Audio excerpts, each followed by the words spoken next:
안녕하세요, K슈퍼실러입니다. 자, 오늘은 진공 포장기계를 작은 것부터 최대한 큰 것까지, 그리고 또 열선 교체하는 것까지 한번 영상을 준비를 해 보도록 하겠습니다.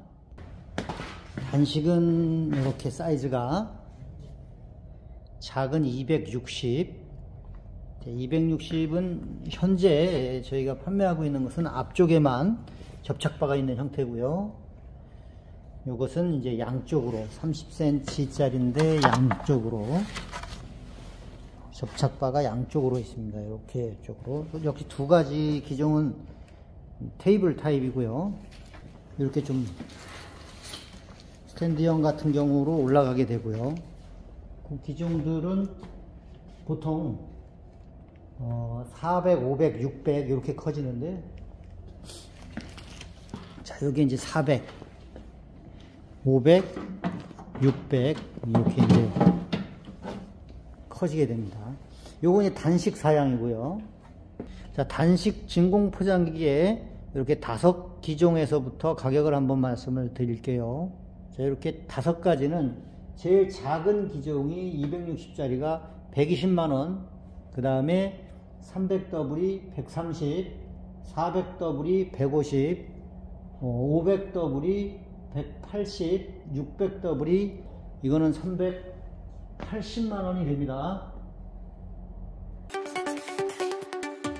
복식 사양은, 이것도 복식 사양도 좀 많은 편이에요. 자, 크게 이제 단식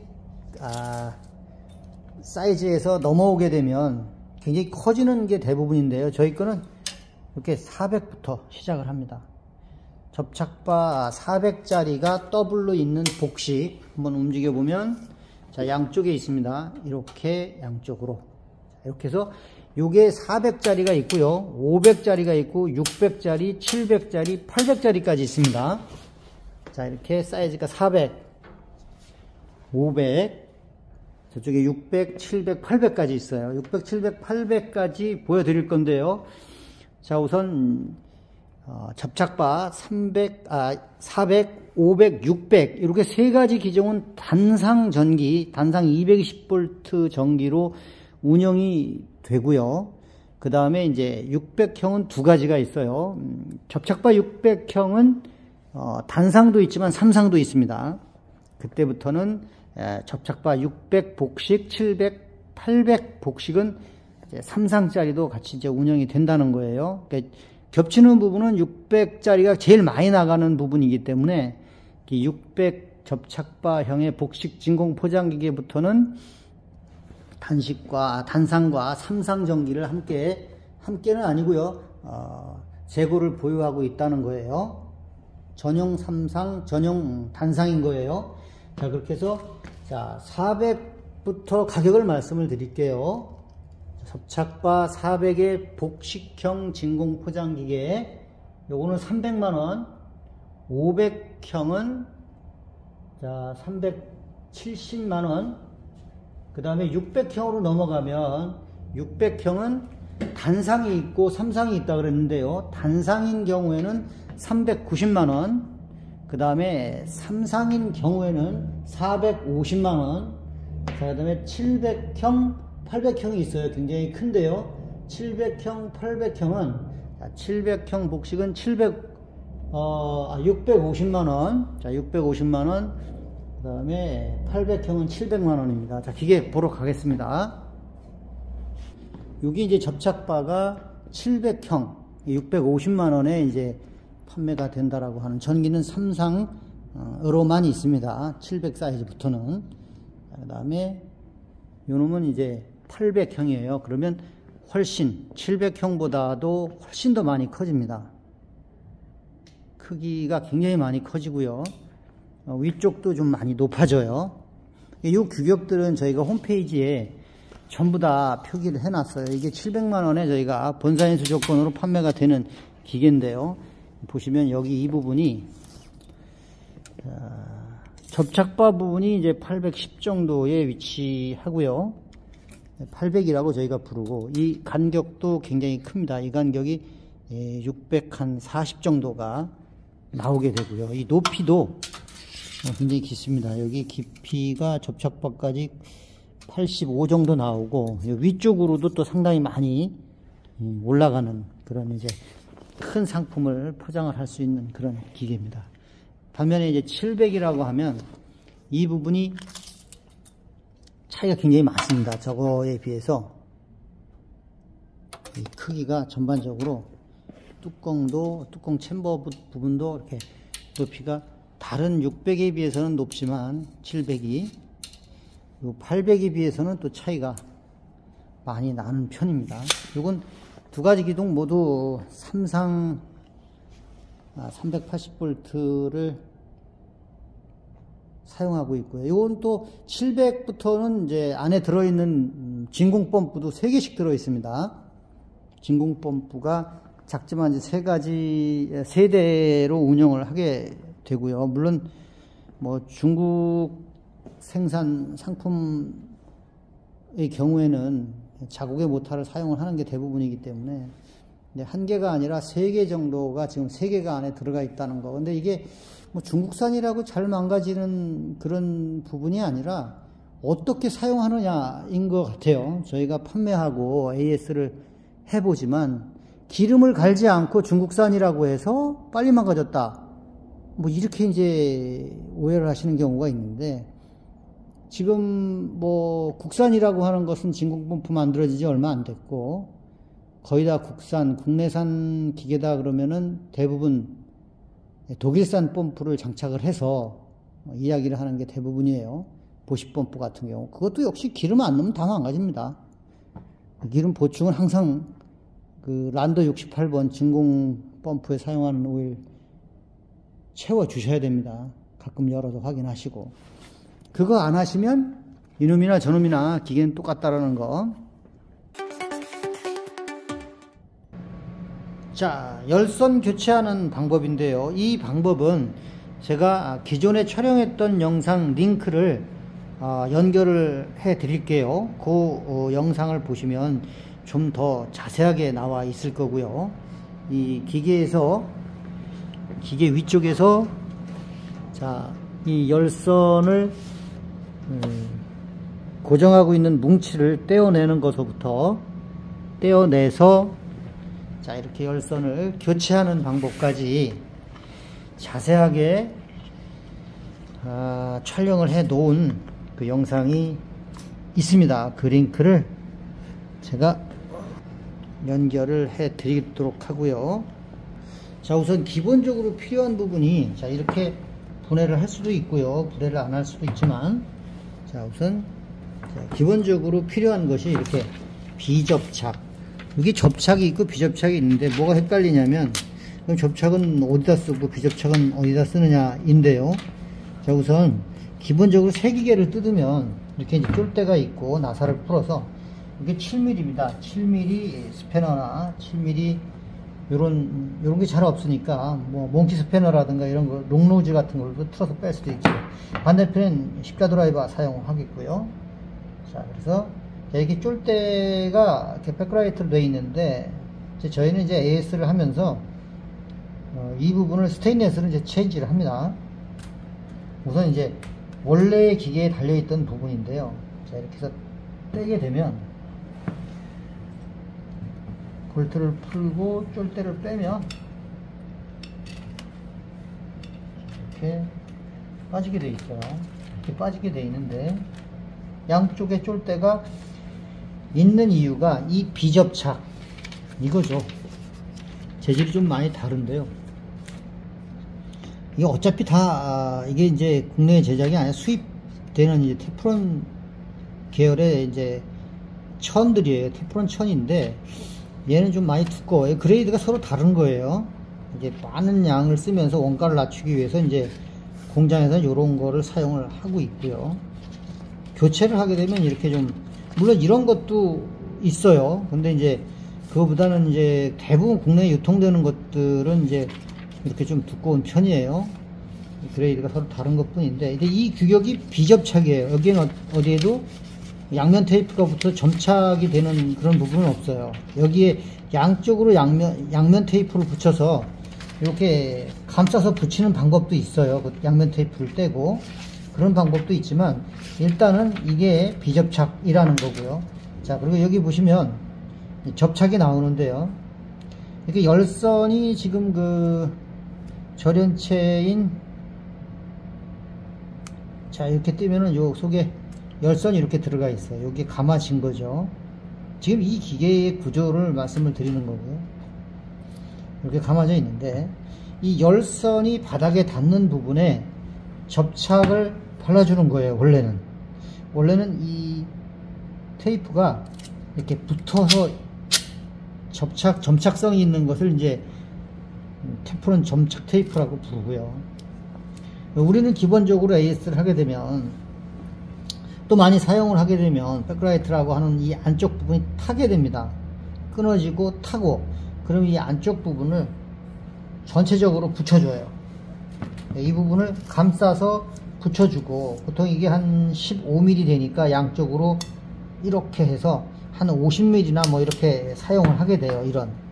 이런 걸 전체적으로 한번 발라주고, 그 위에 열선이 쭉 깔리게 되고요. 그러고 나서 이제 접착을 여기에 이제 그냥 붙이시는 분들이 많아요.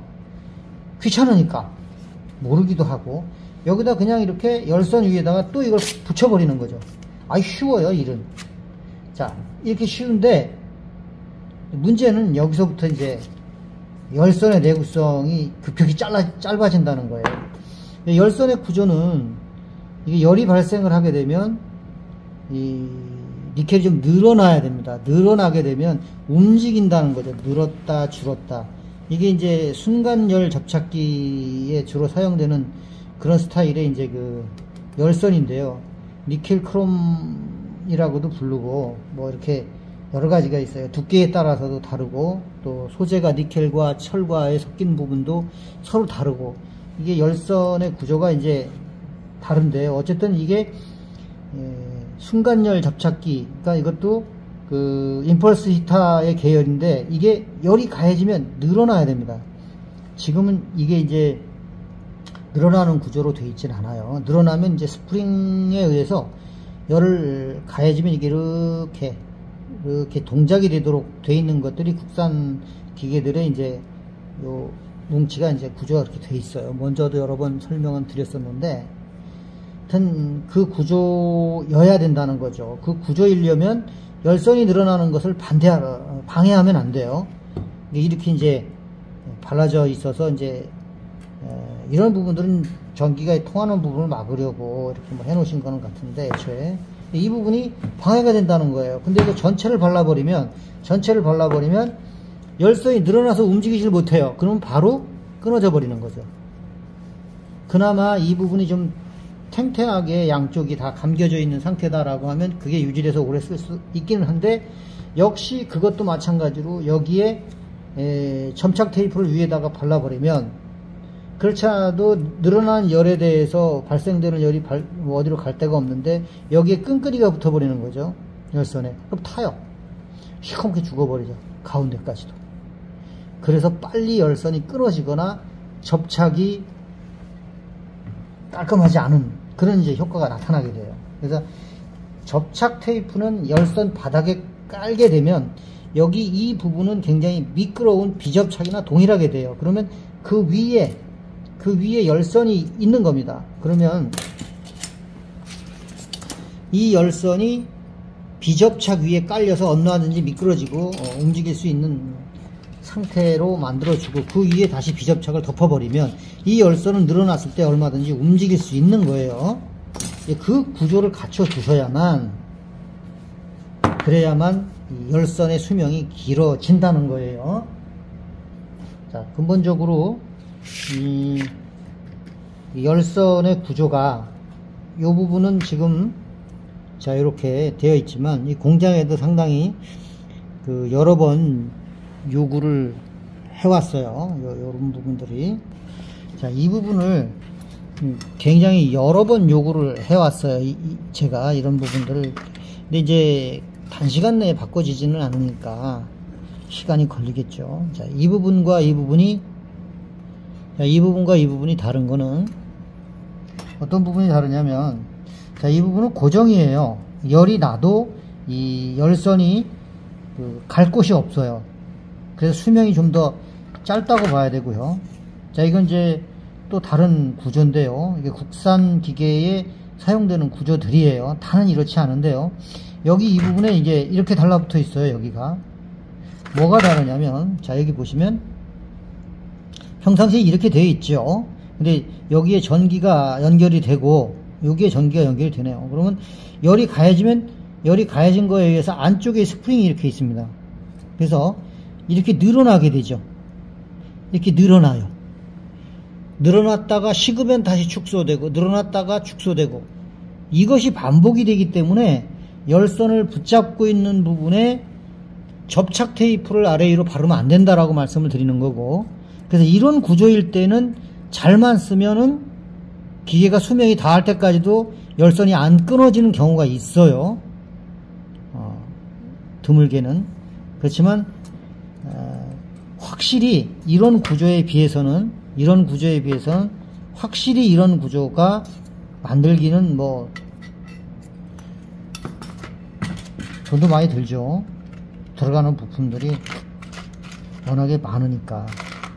근데 이 부분들에 의해서 그 수명 부분은 현저하게 차이가 난다는 거죠. 자, 가공은 많이 들어가죠. 공수가 이거에 비해서. 이것도 크게 적은 건 아니에요. 이 부분도 전부 다 찢어 가지고 여기가 좀 찢어져 있어요. 열선이 들어가게끔. 그래서 서로 다른 기계이지만 그 부분을 이제 분명히 설명을 드리고 싶었던 부분이고요. 자, 그 다음에 점착 테이프를 몇 가지를 쓰는 경우가 있는데, 이렇게 50mm. 자, 이거는 여기 전체를 이렇게 씌운다고 말씀을 드렸고요. 자, 짧게 설명을 드릴게요. 여기에 열선을 놓을 거라면 이렇게 덮어 주어야 된다는 이야기고요. 바닥을. 자, 안쪽은 붙었고요. 여기 바깥쪽 부분은, 자, 이렇게 붙여놔서 여기 백그라이트 윗부분이 맨들맨들해졌죠. 이 위에 이제 열선이 이렇게 놓여져서 이런 구조나 뭐 어떤 구조로든 이렇게 고정이 될 거고요. 자, 움직일 수 있는 거예요. 그 위에 이렇게 접착 테이프를 붙이시지 말라는 거예요. 그러면 이렇게 접착 테이프 붙여가지고 잡았을 때 이게 늘어나질 않아요. 그래서 문제가 발생한다, 그 얘기고, 여기에 비접착을 덮어서 고정을 시켜 놓으면 이게 움직인다는 겁니다. 자, 이렇게 움직이면 늘어났을 때 수명이 길어지고, 항상 여기가 깨끗하기 때문에, 포장되는 모양이나 이런 부분들도 깔끔하다, 그런 말씀을 드리고요.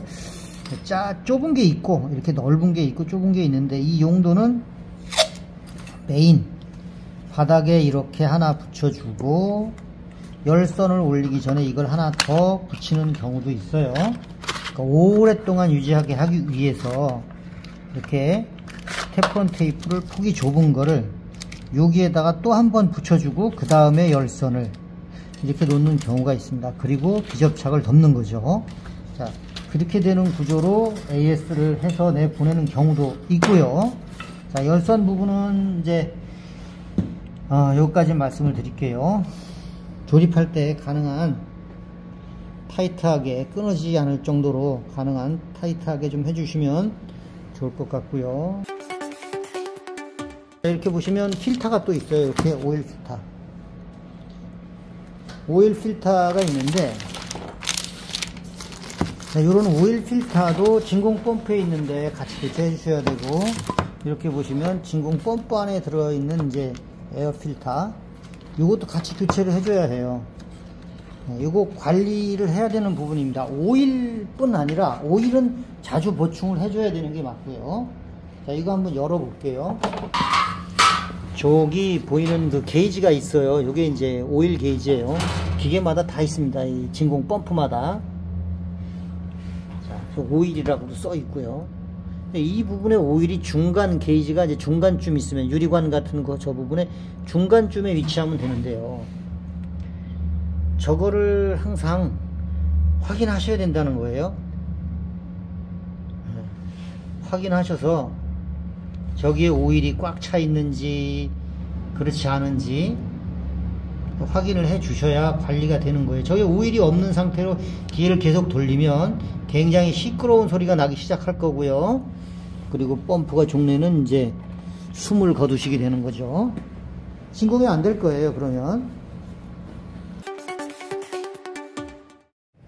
자, 그럼 열선을 교체를 했고요. 이제 기계를 한번 동작을 시켜 볼 건데요. 기계를 위치를 옮기거나 새로 기계를 들여오고 나서는 이제 자리를 옮겨서 전기를 연결할 건데요. 이거는 기계가 단상이면 전기의 그 회전을 상을 보지 않아도 되지만 삼상인 경우에는 이렇게 회전을 봐야 됩니다. 일단 이렇게 하나 둘 셋 네 개가 아니라 이제 이렇게 요거 빼고 N상 빼고 세 가지인데요.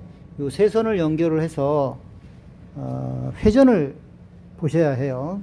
동작을 시켰을 때 자 한번 눌러보세요. 누르면 자 이렇게 부드러운 소리가 납니다. 자 이렇게 진공 펌프가 게이지가 올라가지 않는다면 전기가 반대로 연결된 거예요. 시끄러우면서 충분히 눌렀는데도 뚜껑이 계속 올라온다. 그리고 진공 펌프가 그 돌아가는데도 그 압력계가 올라가지 않는다. 진공 게이지가 올라가지 않는다 라고 했을 때 그때는 전기를 세 선 중에 두 선을 반드시 바꿔서 삼상이니까 삼상 세 선 중에 두 선을 서로 바꿔주면 아무거나 세 선 중에서 서로 두 선끼리만 교체하시면 회전이 반대로 돌아가기 때문에 진공이 그때부터는 지금과 같은 소리가 나게 되고요. 자, 저희 기계는 다른 기계들하고 또 뭐 다른 거니까 저희 기계는 이렇습니다. 접착이고요. 실링, 버큐um 25초로 잡아져 있는데요. 자, 이거는 이제 조절을 얼마든지 하실 수가 있어요. 그 다음에 실링도 지금 두께에 따라서 강도에 따라서 그 조절을 하실 거고요. 자, 중요한 거는 이 부분에서 이렇게 꺼진 상태로 기계를 동작을 시켰을 때는 접착이 안 된다는 거예요.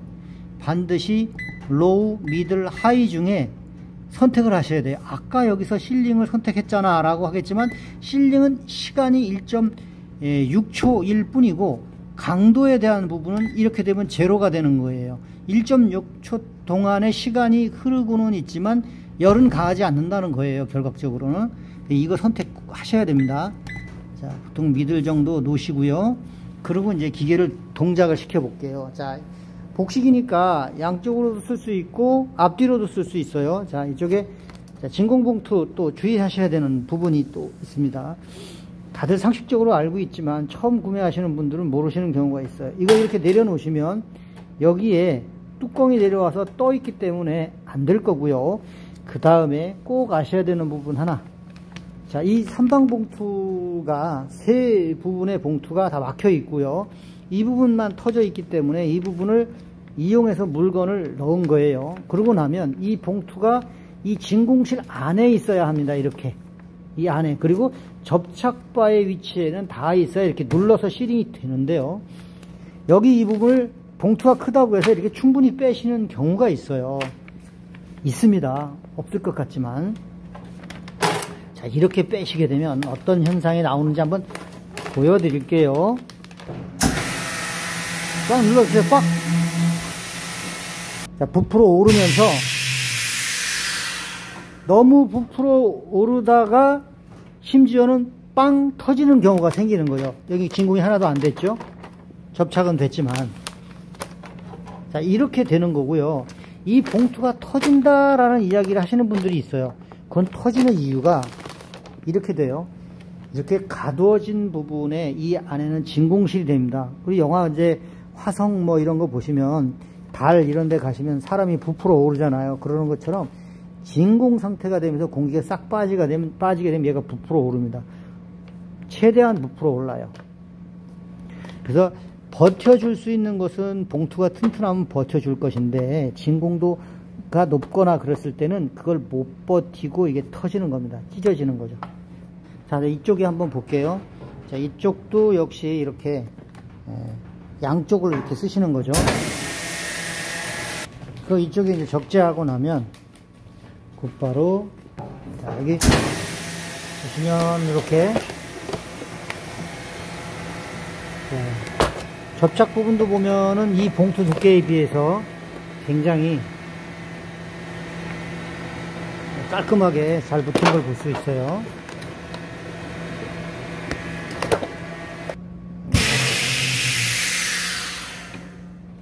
자,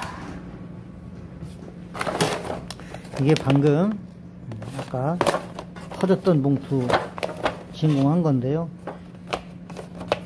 자, 잘 돼 있죠. 자, 이게 피놀이 있다든가 뭐 가령 아까처럼 그렇게 작업을 해서 한번 터졌다든가 그렇게 되면은 이게 나중에 놓아뒀을 때 진공이 풀리는 그런 현상이 이제 발생을 할 거예요.